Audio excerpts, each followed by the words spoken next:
Kovai Thudiyalur NGGO காலனியை சேர்ந்த Ajay Sylvester Saranya தம்பதியினரின் 2.5 வயது மகன் லியோனல் தாமஸ் முதுகெலும்பு தசைநார் சிதைவு என்கிற அரிய நோயால் பாதிக்கப்பட்டுள்ளார். இதனால் அவரின் இயல்பான வளர்ச்சி பாதிக்கப்பட்டு தற்போது உட்காரவும் நடக்கவும் மூச்சு விடவும் முடியாத நிலை ஏற்பட்டுள்ளது. இந்த குழந்தைக்கு ஜீன் தெரப்பி சிகிச்சை அளிக்க 1.5 கோடி வரை செலவாகும் என்பதால் பெற்றோர் நவம்பர் 10 அன்று கோவை மாவட்ட ஆட்சியரிடம் மருத்துவ நிதியுதவி கோரி மனு அளித்தனர். பெற்றோர் கூறியதாவது: பேர் சரண்யா, எங்க பையன் பேர் லியோனல் தாமஸ், என் கணவர் பேர் வந்துட்டு அஜய் சில்வஸ்டர். எங்கள் பையனுக்கு இப்போ 2 வயசு 4 மாதம் ஆகுது. இவருக்கு SMA ஒரு லைஃப் த்ரெட்டிங் ஜெனட்டிக் டிஸார்டர் இருக்குது. ஸ்பைனல் மஸ்குலர் அட்ராஃபின்னு சொல்லுவாங்க, தமிழில் முதுகெலும்பு தசைநார் சிதைவுன்னு சொல்கிறாங்க. இவருக்கு வந்துட்டு இப்போ டைப் 1, அது ரொம்ப சிவியராக இருக்குது. இதனால் என்ன பிரச்சனை ஆகும்னா, அவங்களுக்கு வந்துட்டு மூச்சு விடுறதுக்கும் சாப்பிட்றதுக்குமே எல்லாத்துக்குமே கஷ்டப்படுவாங்க. இவங்களுக்கு என்ன மெயினாக இருக்கும்னா மசில் வீக்னஸ் தான். டெய்லியுமே மசில் வீக் ஆகும்போது அவங்களால டெய்லி ஆக்டிவிட்டிஸ் எதுவுமே பண்ண முடியாமல் தான் இருக்கும்.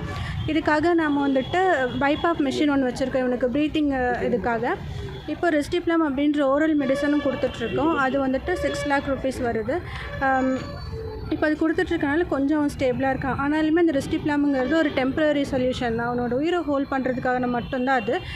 ஒரு ஊசி போட்டால் மட்டும்தான் அவனை டெய்லி ஆக்டிவிட்டிஸ் எல்லாமே அவனுக்காக பண்ண முடியும். ஃபஸ்ட்டு ஜோல்ஜென்ஸ்மா 16 கோடியோட மெடிசன் பற்றி நாங்கள் ஏற்கனவே சொல்லியிருக்கோம். அது இப்போ 8.5 கோடிக்கு மார்க்கெட்டில் வருது. ஆனாலுமே எங்களுக்கு நாங்கள் இவ்வளோ நாள் அந்த ரெஸ்டிப்ளம் கொடுத்ததே க்ரௌட் ஃபண்ட் பண்ணி தான் கொடுத்துட்ருக்கோம். இப்போ 1.5 கோடிக்கு இன்னொரு ஜீன் தெரப்பி மெடிசன் வந்திருக்கு, அது கொடுக்கலாம் அப்படின்னு சொல்லிட்டு தான் யோசிச்சு வச்சுருக்கோம். ஆனால் 1.5 கோடின்றதுமே எங்களால் ரொம்ப பெரிய அமௌண்ட், எங்களால் தனியாக பண்ண முடியாது. அதனால தான் பப்ளிக்கு அப்புறம் கவர்மெண்ட் சைடு எல்லாருக்கிட்டையுமே கேட்டு ஹெல்ப் கேட்டிருக்கோம். அந்த 1.5 கோடி ரூபாய் நம்மளுக்கு கிடச்சிருச்சு அப்படின்னா இவனுக்கு ஒரே ஒரு டைம் இன்ஜெக்ஷன் போட்டால் போதும். இந்த 6 லட்ச ரூபாய் மருந்தும் கொடுக்கணுன்ற அவசியம் வராது. இந்த ஒரு ஊசி போட்டாலே அவன் ஃபுல்லாகவே க்யூர் ஆகிடுவான். டெய்லியும் வந்துட்டு ஃபிசியோதெரப்பி மட்டும் கொடுக்க வேண்டியது மட்டும்தான் இருக்குமே தவிர வேறு எந்த மெடிசனும் உனக்கு தேவைப்படாது. இப்போ 2 வயசு 4 மாதம் கொடுத்துருக்கோங்க சார். நாங்கள் ஹெல்த் மினிஸ்டர் சார் டைரெக்டாகவே போய் மீட் பண்ணி பேசினோம். அது இப்போ சொன்ன மெடிசன்ஸ் எல்லாமே வந்துட்டு இந்தியாவுக்குள்ளே இல்லாதனால அவங்க GST வைவ் ஆஃப் பண்ணி கொடுக்குறேன்னு சொல்லியிருக்காங்க. ஆனாலுமே அந்த மெடிசன் வாங்குறதுக்கான அமௌண்ட் எங்ககிட்ட இல்லை. அதனால தான் நாங்கள் க்ரௌட் ஃபண்ட் இனிஷியேட் பண்ணது. இப்போ மிலாப்ன்ற ஒரு ஃபண்ட் ரைஸ் ஆப்பில் தான் நாங்கள் ஃபண்ட் ரைஸ் பண்ணிகிட்ருக்கோம். இப்போ வரைக்கும் அந்த ஆப் யார் வேணாலும் ஓப்பன் பண்ணி பார்க்கலாம் எவ்வளோ கலெக்ட் ஆகிருக்குன்னு. இப்போ வரைக்கும் எங்களுக்கு 12 lakhs வரைக்கும் கலெக்ட் ஆகிருக்கு. அதுக்கப்புறம் கொஞ்சம் பேர் ஜிபேயில் பண்ணது எல்லாமே சேர்த்து ஒரு 22 லட்சம் வரைக்கும் கலெக்ட் ஆச்சு. அதில் தான் நாங்கள் அந்த ரெஸ்டிப்ளம் அந்த மருந்து கொடுத்துட்ருக்கோம் இப்போ வரைக்கும். ஜோல்ஜென்ஸ்மா வந்துட்டு 2 வயசுக்குள்ளே போட்டால் தான் எஃபெக்டிவ் இருக்கும் அப்படின்னு சொல்லியிருந்தாங்க. ஆனால் இந்த ஜீன் தெரப்பிக்கு இப்போ வரைக்கும் ஏஜ் லிமிட் எதுவும் சொல்லலை. ஆனால் எவ்வளோ சீக்கிரம் போடுறோமோ அவ்வளோ சீக்கிரம் அவனுக்கு அந்த எஃபெக்டிவ்னஸ் இருக்குன்றதுனால சீக்கிரமாக போடணும் அப்படின்றதுக்காக நாங்கள் அகெயின் க்ரௌட் ஃபண்டிங் கேட்டு ஹெல்ப் கேட்டு வந்திருக்கோம். அவங்களுக்கு பிரெயின் டெவலப்மெண்ட் எல்லாமே நார்மலாக இருக்க குழந்தைங்க விட அவங்களுக்கு கொஞ்சம் நல்லாவே இருக்குன்னு சொல்லி டாக்டர் சொல்லியிருக்காங்க. இவங்களால பேச முடியும், எல்லாம் பண்ண முடியும். இவங்களுக்கு இருக்க ஒரே மெயின் இஷ்யூ வந்துட்டு அந்த மசில் வீக்னஸ் மட்டும்தான். அது ரெடி ஆகிடுச்சுனாலே அவங்களால டெய்லி ஆக்டிவிட்டிஸ் எல்லாமே நம்மளை மாதிரியே பண்ண முடியும், நடக்க முடியாது.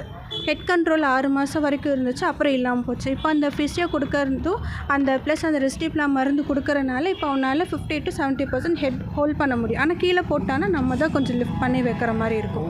கால் அசைவு இப்போ இல்லை, ஆனால் ஊசி போட்டால் எல்லாமே சரியாகுன்றாங்க. இன்னொரு குழந்தைக்கும் போட்டிருக்காங்க. அந்த குழந்தைக்கு போட்டு கொஞ்ச நாளே அவங்க நடக்க ஆரம்பிச்சிட்டாங்க. நாங்கள் ஊசி வேணும் தாங்க சார் கேட்டிருக்கோம். அமௌண்ட்டாக கூட நாங்கள் எங்கேயுமே கேட்கல. ஏன்னா அந்த ஊசியானது நம்ம இந்தியாவில் இன்னும் வரல, அது வெளிநாட்டில் தான் இருக்குது. US அங்கே மட்டும்தான் இருக்குது. அது இம்போர்ட் பண்ணுறதுனால GST மட்டும் வைவ் ஆஃப் பண்ணி கொடுக்குறோம் நம்ம சைடுன்னு தான் சொல்லியிருக்காங்க. ஹெல்த் மினிஸ்டர் சார் சொன்னார். என்னோட கோரிக்கை வந்துட்டு இப்போ 1.5 கோடி ரூபாய் இருந்துச்சு அப்படின்னா இவனுக்கு ஊசி போட்டுடலாம். பப்ளிக்கான நீங்கள் கவர்மெண்ட் சைடு தன்னால் ஆர்வலர்கள் யாராச்சும் வந்து ஹெல்ப் பண்ணி இந்த ஊசி மட்டும் எங்களுக்கு போடுறதுக்கு ஹெல்ப் பண்ணிங்கன்னா இந்த குழந்தை சேவ் பண்ணலாம். இவனையுமே நம்மளை மாதிரியே லைஃப் லீட் பண்ணலாம். நாங்கள் லியோ ஃபைட்ஸ் SMA அப்படின்ற இன்ஸ்டா பேஜில் எல்லா டீட்டெயில்ஸுமே கொடுத்துருக்கோம். இவனுக்காக ஹெல்ப் பண்ணவங்க வீடியோ போட்டிருக்கிறது எல்லாமே அந்த ஒரு பேஜில் தான் மெயின்டைன் ஆகுது. லியோ ஃபைட்ஸ் SMA இன்ஸ்டா பேஜை எங்களை காண்டாக்ட் பண்ணணுன்னா 7397504777 அஜய் சில்வஸ்டர். நாங்கள் 2 பேருமே ஃபஸ்ட் ஐடியில் தாங்க சார் வேலை பார்த்துட்ருந்தோம். இவருக்கு SMA கன்ஃபார்ம் ஆனதுக்கப்புறம் இவர் வேலையை விட்டுட்டார். ஏன்னா இவன் குழந்தையும் பார்த்துக்கணும். ப்ளஸ் என்னென்னா நாங்கள் க்ரௌட் ஃபண்ட் போட்டனால இங்கே வந்து பாருங்கள் அப்படின்னு கொஞ்சம் பேர் இருப்பாங்க இல்லைங்களா, அவங்கள போய் பார்க்குறதுக்காக இப்போ லீவ் போட முடியாது, குழந்தையும் பார்த்துக்கணுன்றதுக்காக அவர் வேலையை விட்டுட்டார். நான் மட்டும் இப்போ வேலை பார்த்துட்ருக்கேன். நாங்கள் போட்டிருந்தோம், ஆனால் எங்களுக்கு அது அவ்வளோ ரெஸ்பான்ஸ் வரலை. அதுதான் உண்மையான ரீசன்.